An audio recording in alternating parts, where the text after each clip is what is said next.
Welcome to the Class Business Podcast. I'm Krissy Monaghan, your host, and today we're joined by Hannah Alsop.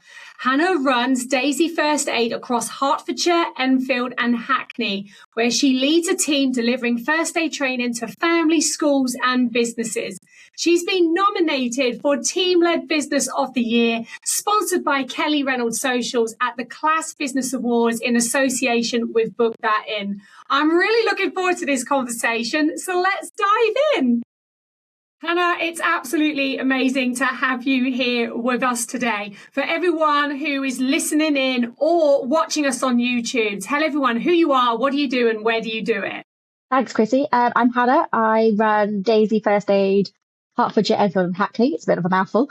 And I run paediatric first aid classes and first aid classes, first aid at work classes, as it says, in the Hertfordshire, Enfield and Hackney areas. And how long have you been doing that? I always have to work backwards from how old my children are. From my middle child's about to be 8, so I've been doing it 7 years now. 6 to 7 years, 6.5 years, I think. And I love it. And I wouldn't do anything else, to be honest. What did you do previously before you became a franchisee? So before buying into Daisy First Aid, I was an assistant head teacher.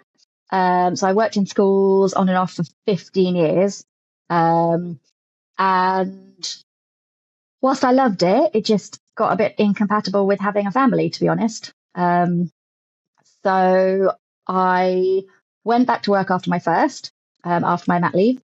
And it was a bit of a juggle, bit of a struggle, but I got through it. And then I had my second, and it just wasn't going to work, especially being in management, being expected to do lots of late nights, things over the weekend, things in the holidays. And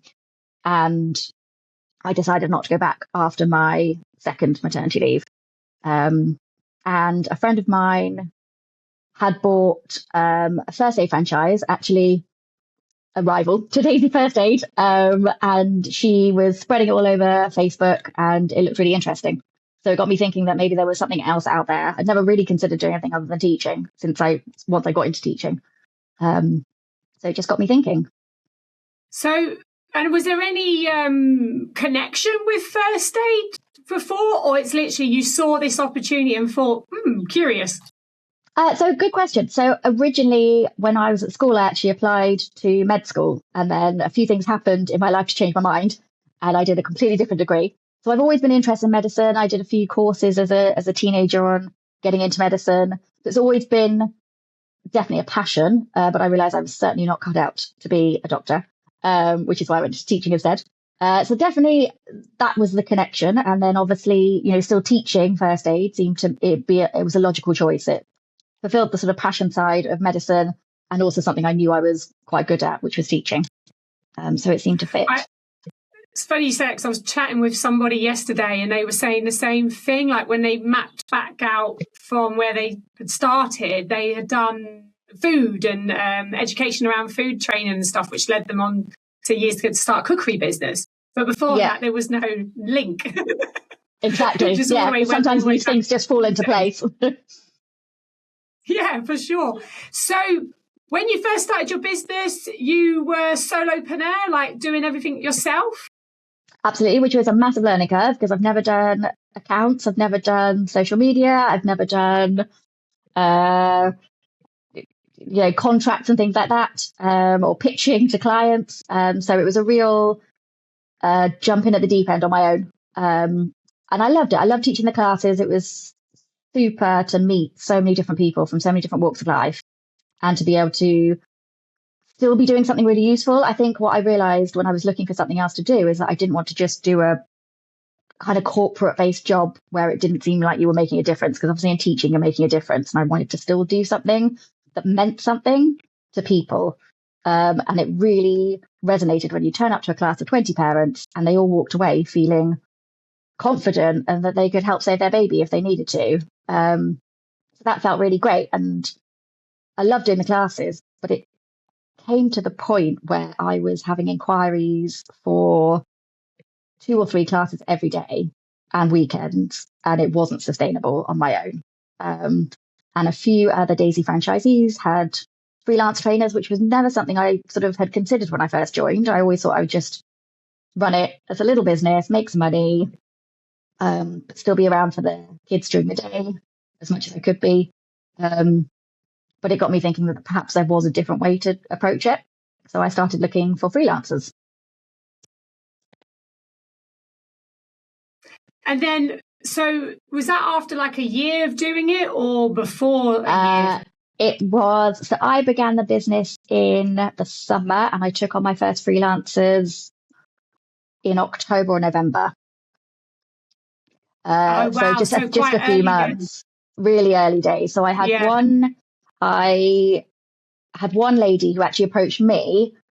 She was my first ever freelancer, and she's also a teacher, and she'd done a Daisy first aid course herself down in South London when her sister was pregnant. So her sister had organised a course at home and she'd attended, but she lived up in Hertfordshire where I first started.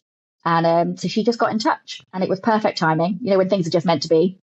And I was at the time running my first professional course. So rather than a parent course, a professional course. And so she came along to that. And that's how she got qualified. And she's been with me. She's still with me. She's gone off on mat leave and she's come back. And she's an amazing trainer. And it's really nice to have that person who was there when I first started and is still there now. She's a great support. And then how, so you went from you and then you added one person on the team, and then how has it grown since then? Did the more work come, then you start looking into schools, or what was the next phase?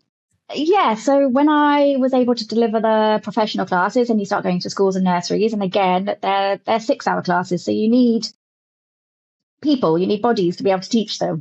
And then at the same time as I'm bringing on freelancers, some of the people that were applying for the job lived sort of on the edge of my area. So then I started looking into, could I expand a little bit? Luckily, my husband is in finance, so could do the numbers for me. So he did a lovely Excel spreadsheet that showed me what I needed to do in order to be able to afford to grow.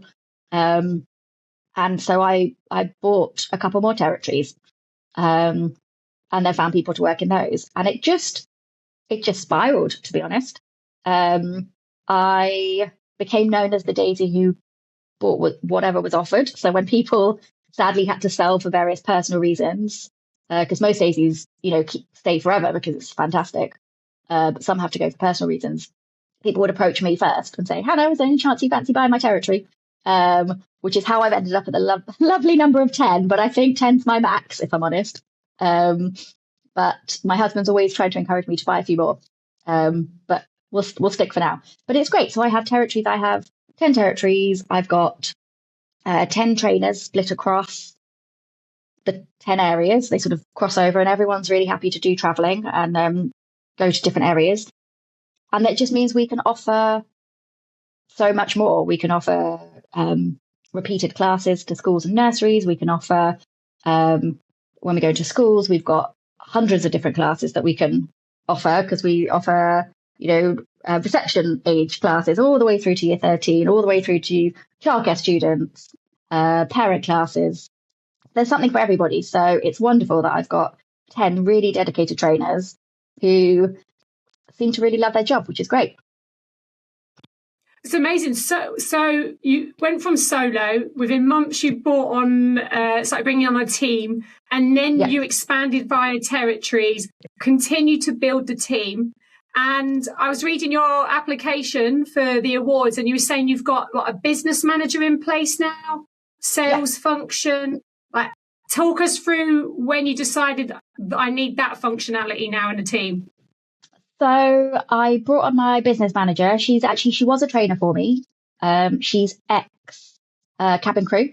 So she's very well versed in first aid. She came on as a trainer and she's wonderful. She saw me through COVID, to be honest. That was a tricky time for us. And she did hundreds of classes with me during COVID and was really just on it with what we had to do, how we had to stay compliant. And she decided she wanted a change of scenery from her full-time job. And it was about the time that I'd had my third child. And honestly, trying to juggle 3 and running a business solo was just getting it a little bit too much for me. So we came to an arrangement and she came on as my business manager. So she runs all the day-to-day functions. We chat on WhatsApp.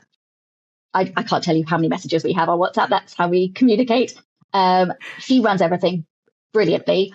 I'll occasionally chip in with, kind of problem solving and high level tricky things or campaigns we want to run. But she is the person that if you phone, you'll speak to. If you email, she'll be on the end of the email. And she organizes everything for me. She's fantastic. She also does training for me. A few years ago, I decided that because neither me or her were particularly well versed in sales, to kind of expand and endeavor to improve that side of the business.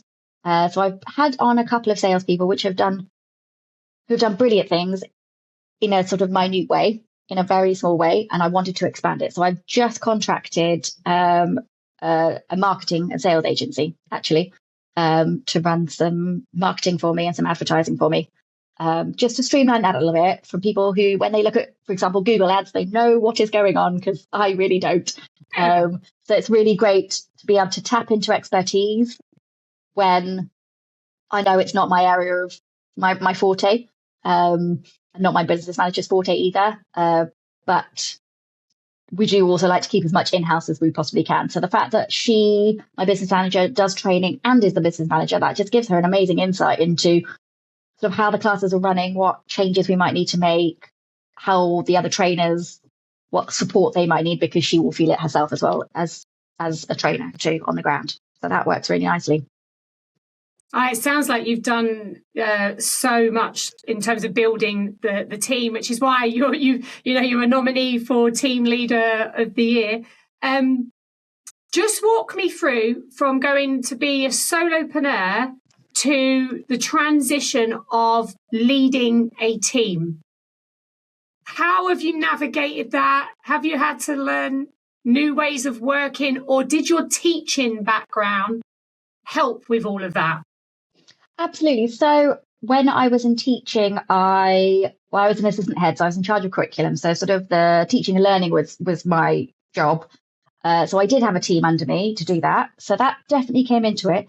It's very different though when it's your own business and you want things to be done a very certain way because I've lived it and I know what works. And also a few of the trainers that I brought on aren't originally from a teaching background. So on my team at the moment, I've got ex-cabin crew. I've got a current policeman. He's still a policeman. He freelances for me. I've got a firefighter. I've got a lady who does health and safety and safeguarding in schools, a whole mix. I've got a nurse. So whilst they might have done some training as their main career, they haven't gone out and taught classes to 12 or 20 people individually. So that's been quite a learning curve. But really interesting because they're all so passionate about, first of all, teaching first aid, which they all truly believe in, which is great. They wouldn't have come on board if they didn't believe it was a really important thing for people to know. But also they're really passionate about having extra income that supports their family in a way that works around their family and that they can have better times and more fun times. And for some people have gone back to work part-time because they have got the income from freelancing for me. And it just feels so special to be able to provide that for other mums and dads who want to be around for their kids, still want to work, still want to do something really important. And I've loved creating a team where that's possible for everyone. So my business manager, for example, she works flexible hours. She picks up her son from school, takes her son to school, is around in the holidays. And we juggle the holidays together. But she loves it that she isn't, in an office 8 till 6 and is still doing something really meaningful.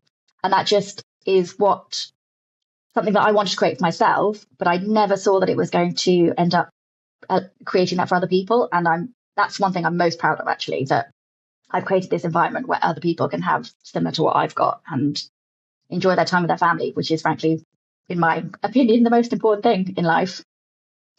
Well, yeah, I mean, it's like you're having that massive impact in schools and families, etc., but you're also having an impact in helping people with employment and bringing in additional revenue, which is like, it's like a win-win, a win-win-win. Exactly.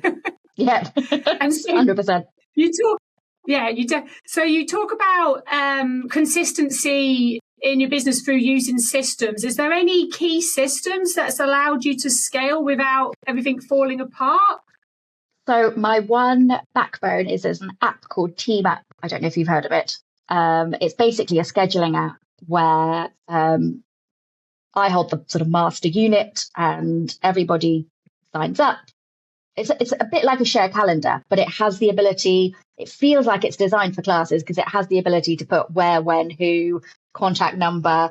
So my trainers put their availability on that app. I've sort of left it open to them. Some people like putting in when they are available. Some people like putting in when they're not available. So it means that when we're scheduling things with a customer, we're not having to go back and forth to the trainer, because I feel like that part of the business, the sales journey, needs to be really seamless. And customers, we're all of the Amazon Prime generation now. We want something now or in the next 24 hours. So they want to be able to book immediately. So to be able to go to an app and go, yep, so-and-so's available on this date, great, we can book it in with the customer without having to have 25 conversations with the trainer and 25 conversations with the customer. That really makes it a lot more achievable. And then once a class is booked in, we put all the information on that app, including the customer's phone number, for example. So if the trainer gets lost or is late, they don't have to go via us, because there was one, we weren't using a system. And then there was one night, I think my youngest was only about 5 months old, and I was trying to put, my husband was out, I was trying to put my 2-year-old and my 4-year-old and my little one to bed. And I got 4 or 5 phone calls from different customers who had difficulty finding the venue, or my trainer hadn't got there. They were 2 minutes late, or someone else wasn't able to come to a class. And I just realized that wasn't sustainable. I couldn't be doing bedtime, because lots of our evening classes start at 7, which is bang on bedtime. So that app has saved me, because then the trainer could, once it's booked in on their system, they can sort of sort it out for themselves. And they don't have to waste their time phoning me either, which is better for them and saves them time. So that is like the one. Useful app. Sounds like a really, really useful one. And you've built a team with like strong retention. Some people have been with you, like you said, for over 6 years. What do you think you're doing differently as a leader to create that kind of loyalty? Is it that whole work life that they're getting a win-win situation? I think so, and I think so. You don't have to work with me. You don't have to guarantee a certain number of weekends in the year. You don't have to guarantee a certain number of evenings. You put yourself forward for as much work as you want, which really suits some people. We all have busy patches where, family things get overwhelming and you might not want to work as much. So that's really great for people. I think as a team also, we all try and help each other out. So when it rarely happens, but when there's illness, or when often it's someone's little one's ill, not they're ill, we all jump in and try and help and try and cover each other's classes if there's a problem. And we will all go out of our way to help each other. So if we've had a class with, a particularly tricky question, people will just put it on our WhatsApp group and say, oh, what would you have said to this? And everyone's really supportive of each other. And we've all got different areas of expertise. Like we said, we've got a nurse on there, and I got a pediatric nurse as well. And then we've got people in the emergency services that can give us sort of advice on what a call handler might say, or what the emergency services might do when they turn up. So we've all got different levels of expertise. So when you pull that, it's just an amazing toolkit. I also run a team meeting once a year, which is more of a social, really. So I get people all around to my house. We catch up on what's going on, talk about interesting classes we've had, funny customers we've come across.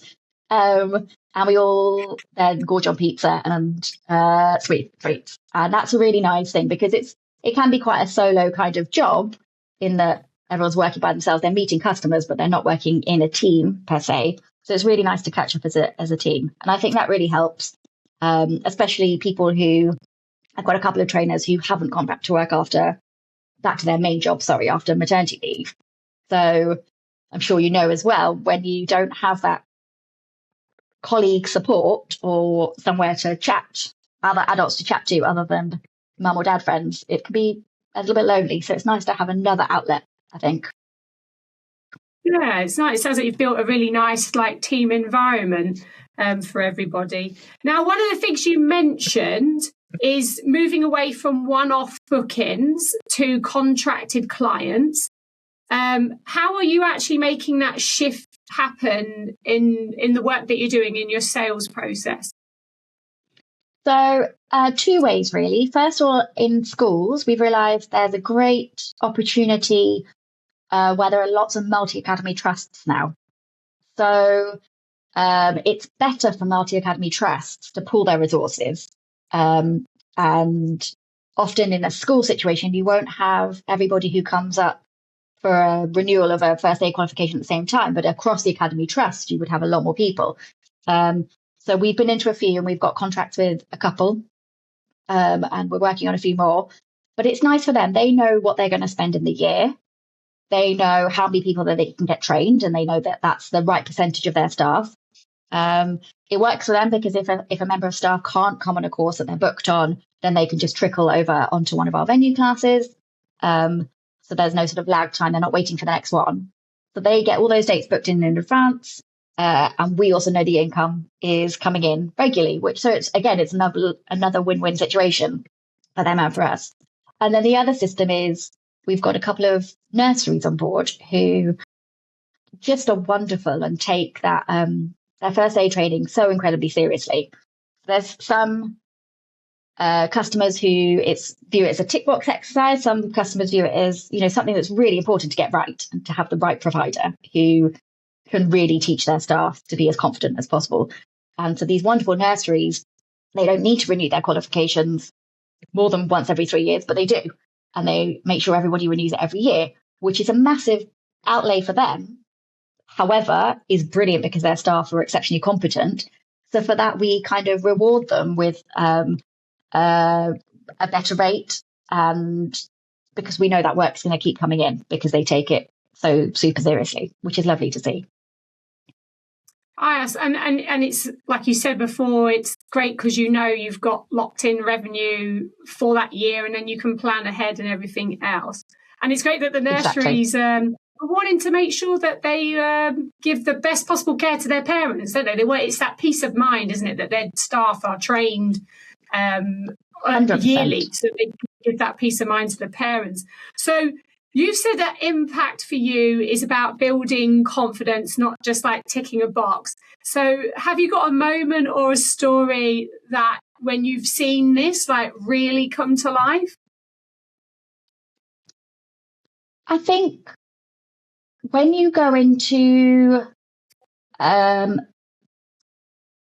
business, a nursery or a school particularly, parents are different. Parents, are very focused on their baby and they just want to get as much information as they can to save their baby or child. Schools and nurseries is different because the onus is on them to do something. They're the qualified first aider, and that's quite overwhelming. And we occasionally go into these courses and no one's prepared to jump in or have a go, and everyone is so reticent. And sometimes you get people who absolutely just refuse to do it. So we've got two problems there. One, they won't pass the qualification, which their employer needs them to pass. So we've got to get over that. But secondly, that's not good for them because for their professional development, for their confidence.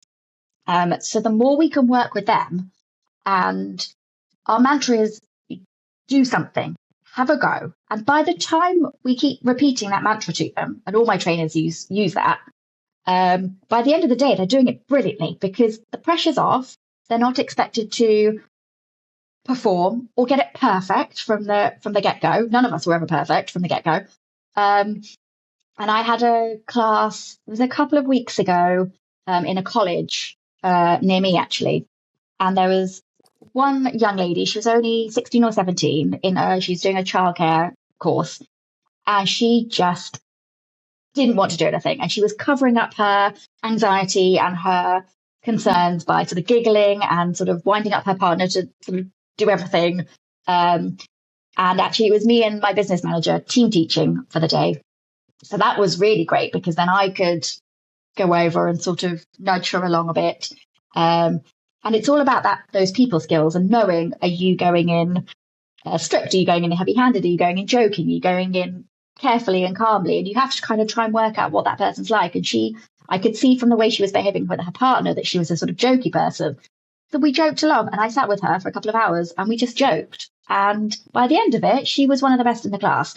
And you could see the pride in herself. She's only, like I said, she was only quite young.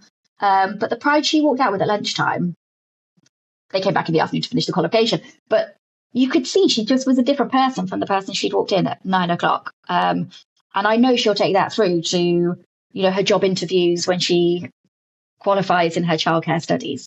So we do get situations like that. And it's wonderful to see, because you don't want people to be scared by it. And it is doable. Everyone can do first aid, but it's up to us as trainers to instill that confidence. Yeah, I think what it is, isn't it? I think it's that fear, isn't it? That if you do something wrong, like that, you're going to make the situation worse. But it's like you said, it's doing something instead of doing nothing. Yeah, because exactly. I remember doing nothing... first aid and I was scared. You're like, am I doing it right? Am I doing it wrong? Like, but at the end of the day, it's like you said, it's doing something instead of doing nothing, like taking some action. But it does take practice, doesn't it? And probably it does, and definitely say, like, I would probably say is that you guys probably teach first aid in a fun way, whereas I remember going into like a little room full of people with a very corporate suit person teaching, and you're like, absolutely, so it's that. Yeah, and when I was in teaching, it was like that when I was in teaching. I do remember the trainers coming in to do what I do now, and you were scared and you were pulled up to the front and you were made to perform in front of your group.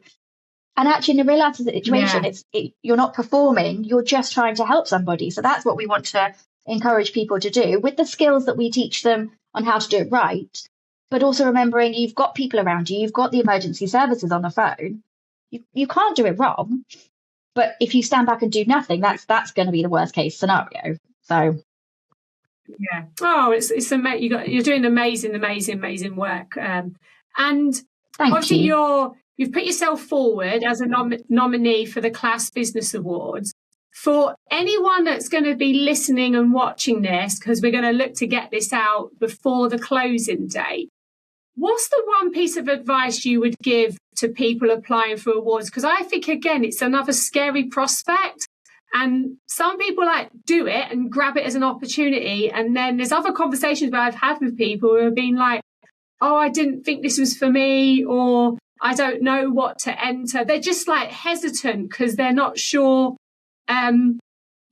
why they would, why enter, why take yourself out of your comfort zone. So just, what would you say? Because obviously you just grabbed the ball by the horns, got your application in with a chance to win this interview. And so obviously you're a go-getter. What would you say to people who are currently still doing this, sitting on the fence? Shall I apply? Shall I not apply? Yeah. So I think what I've learned doing this business is that it's so different to employment when there are people giving you praise all the time and, that you're accountable to, but also saying well done all the time when you achieve something great. It's not like that when you run your own business. You have to go out and search for those things yourself. And it's really hard because sometimes you feel like the negatives outweigh the positives because you're the one firefighting the difficulties. And I have the wonderful franchisor, Jenny, but she doesn't see my business on a day-to-day basis. So there's no one on a day-to-day basis giving me praise. And I'm quite a praise-driven person, if I'm honest. So these awards, it's not even, frankly, the winning, but the process of answering the questions in the questionnaire to fill out the awards, it made me think about the positive things I have achieved. So I'm ending up giving myself and my team the praise that I sometimes seek from other people. And it's really nice when you sit down and you list out all the things that you have done. So if anyone's on the fence, it's just a great personal boost, apart from anything else. And you walk away from having written those things thinking, yeah, I'm doing okay. This is working. And that's really nice. Yeah, and it's for sure that whole reflection piece is so important, and also it helps you spot any gaps where you're like, oh, I didn't, once you've analysed. I've had people analysing their data and retention rates and stuff like that, and they're like, the data never lies, does it? It tells you what's going on in the business. So I think it's also a good way of spotting gaps and opportunities. Yeah, absolutely. Because there's not much time. So when I was working in schools, you do appraisals all the time and you think about the goals for the next year. But when you're running your own business and your little hamster wheel is turning with the day-to-day stuff, it's sometimes really hard to kind of have a moment to overview what you want to do next. So some of those questions, actually, what your goals are and how you're going to streamline it more or how you're going to make it even more successful, is really great to unpick. For sure. Well, thank you so much for joining us today, all the way from Crete, where you're enjoying your sunny holidays. But thank you so much for coming on today. I know everyone that listening in will have got loads of valuable information from you. Where can they come and connect with you if they want to have a little chat or just to basically say hello? So have a look on Instagram or on Facebook. So Daisy First Aid, Enfield and Hackney, and you'll find us there. And so send me a message if you want to know any more about my story. I'd love to hear from you. Oh, perfect. Well, thank you so much. And I wish you all the luck when it goes through to the judging process, because it's all out of my hands. And fingers crossed, we'll be seeing you in October in Birmingham at the National Conference Centre. But thank you so much for your time today. Thank you for having me. Thanks so much, Krissy.